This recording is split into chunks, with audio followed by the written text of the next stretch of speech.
उनकी भाषण से तो ऐसा लगा जैसे किसानों की आय दुगनी हो चुकी है। हम किस बात की चर्चा कर रहे हैं? खुश हैं किसान, खुशहाल हैं, प्रगति हो रही है देश की। इस बात पे चुप होती है। आत्मनिर्भर भारत करते करते रिकॉर्ड इंपोर्ट चाइना से आ रहा है। व्हाट्सएप और फेसबुक जो इनके यार हैं, उन्होंने भी कहा है किस तरीके से पेगासस का इस्तेमाल हो रहा है। हमने राष्ट्रपति जी की स्पीच को सुना और उन्होंने बहुत सारी बातें की, बहुत सारे मुद्दों पे उन्होंने सरकार का पक्ष रखा, देश के सामने जो दिशा होती है वो रखने का काम किया। और उनकी भाषण को सुनकर ऐसा लगा कि हमारे देश में अमृतकाल नहीं स्वर्णिम काल शुरू हो गया है। हमारे युवा बहुत खुश हैं, उनके पास रोजगार हैं। हमारी महिलाएं बहुत खुश हैं, उनके पास सुरक्षा है, पॉलिटिकली एम्पावर्ड हैं। ऐसा लगा कि हमारे आम आदमी को किसी तरीके की दिक्कत ही नहीं है।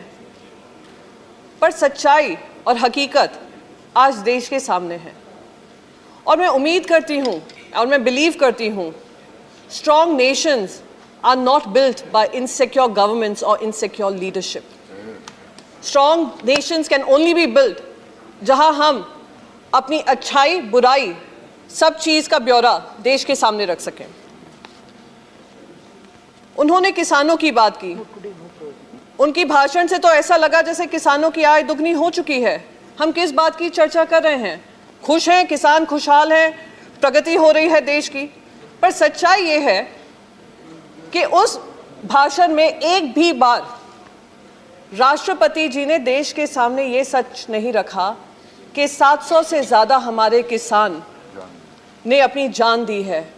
और इसलिए जान देनी पड़ी है उनको क्योंकि 3 काले कानून ये सरकार ने लागू किए, प्रजातंत्र के खिलाफ, हमारे संविधान के खिलाफ करके ये कानून पास हुए और इन्हीं किसानों ने उनको मजबूर कर दिया कि ये 3 काले कानून वापस लें। पर उस भाषण में कहीं भी उन 700 लोगों के बारे में, 700 किसानों के परिवारों को किसी तरीके के लिए शोक संदेश नहीं निकल पाया। हम भूल जाते हैं किस तरीके से लखीमपुर खेरी हो या हमारे दिल्ली में बॉर्डर पे बैठे हुए हमारे किसान हो, उनके ऊपर लाठी चलाई गई, कितनों को तो कुचला चल गया। पर वो मंत्री साहब के सुपुत्र आराम से बैठे हैं और मंत्री जी आए दिन यूपी चुनाव में प्रचार कर रहे हैं। दुख इस बात का होता है कि जो संविधान की रक्षा करने वाली पद होता है, राष्ट्रपति जी का पद होता है, फेडरल स्ट्रक्चर की हम बात करते हैं, फेडरल स्ट्रक्चर का मुद्दा भी उन्होंने उठाया।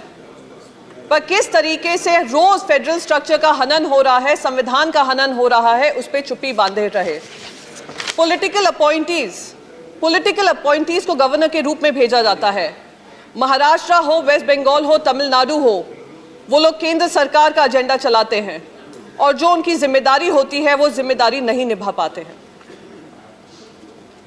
राष्ट्रपति जी ने युवाओं के बारे में भी कहा कि हमारे युवा प्रगति की ओर हैं। डेमोग्राफिक डिविडेंड की बात करते थे 2014 से पहले, अभी थोड़े खामोश हैं।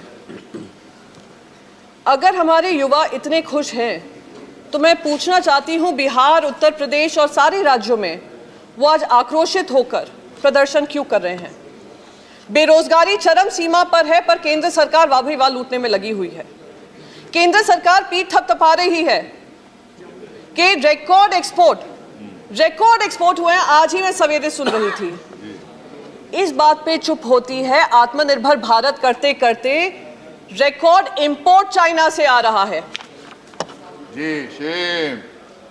बेरोजगारी हमारे देश की चरम सीमा पर है। राष्ट्रपति जी ने महिलाओं के बारे में बात करी और हर बार सुनकर खुशी होती है कि महिलाओं के बारे में कुछ सोच है, सूझबूझ है सरकार को लेकर। पर हकीकत क्या है? वो देश की महिला और देश की महिलाओं से एक असुरक्षित माहौल जो बन रहा है उस पे के बारे में एक चुप्पी बंधी हुई है। बेटी बचाओ बेटी पढ़ाओ का आज नारा बेटी भुलाओ प्रचार बढ़ाओ बन चुका है। रिकॉर्ड पार्लियामेंट्री स्टैंडिंग कमेटी, जिसकी मैं भी एक मेंबर हूं, उसमें कहा गया 85% ऑफ बेटी बचाओ बेटी पढ़ाओ का जो बजट है वो प्रचार में खर्च किया जाता है। मंत्री जी ने आकर कहा 85% नहीं है, 58% है। अरे 50% से ज्यादा है।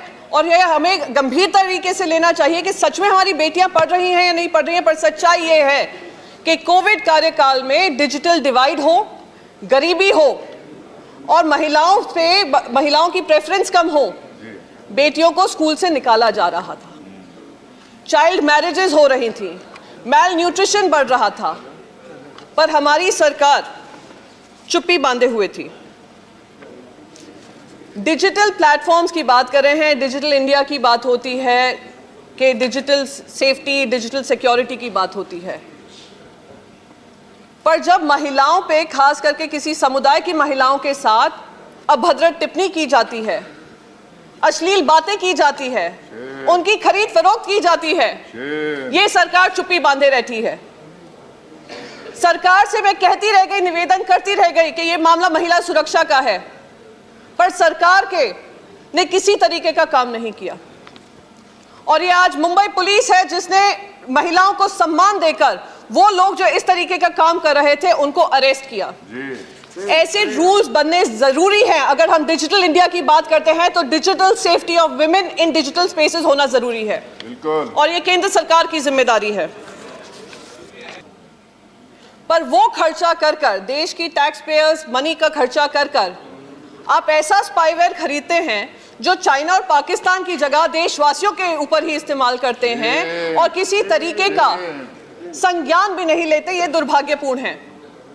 यूएसए हो, फ्रांस हो, जर्मनी हो, इजराइल खुद हो, उन्होंने पेगासस पे जांच शुरू की है और बार बार कह देंगे सुप्रीम कोर्ट के अंतर्गत है, हवाला देते हैं, पर सुप्रीम कोर्ट के अंतर्गत तो बहुत सारे मुद्दे थे, पर फिर भी जब यूपीए का कार्यकाल था उस पर चर्चा आए दिन पार्लियामेंट में होती थी, पार्लियामेंट को ब्लॉक किया जाता था। तो पेगासस पे चर्चा क्यों नहीं हो सकती, ये मेरी आपसे सवाल है। बिल्कुल होना चाहिए। सबसे महत्वपूर्ण बात पेगासस में ये निकली है, जैसे मैंने कहा सारे देश उस पर इन्वेस्टिगेट करने को तैयार हैं। इजराइल खुद कह रहा है कि इस पर इन्वेस्टिगेशन होना चाहिए। व्हाट्सएप और फेसबुक जो इनके यार हैं उन्होंने भी कहा है किस तरीके से पेगासस का इस्तेमाल हो रहा है। सारे देश कह रहे हैं, सोशल मीडिया प्लेटफॉर्म्स कह रहे हैं, इन्वेस्टिगेशन रिपोर्ट्स कह रही हैं, फोन मेकर्स बोल रहे हैं। एकमात्र हमारा देश है जो स्प्लेंडेड आइसोलेशन में खड़ा होकर कह रहा है कि हमारी कोई जिम्मेदारी नहीं है, हम महिलाओं के ऊपर पेगासस का इस्तेमाल कर सकते हैं। महिला जर्नलिस्ट हो, एक्टिविस्ट हो, विपक्ष की नेता हो, हम उन पे इन्वेस्टिगेशन कर सकते हैं, हम पेगासस डाल सकते हैं, उनके फोटोज को इस्तेमाल कर सकते हैं, उनका कैमरा यूज कर सकते हैं, उनका ऑडियो यूज कर सकते हैं। एकमात्र देश हमारा है जो एक्नॉलेज करने को तैयार नहीं है।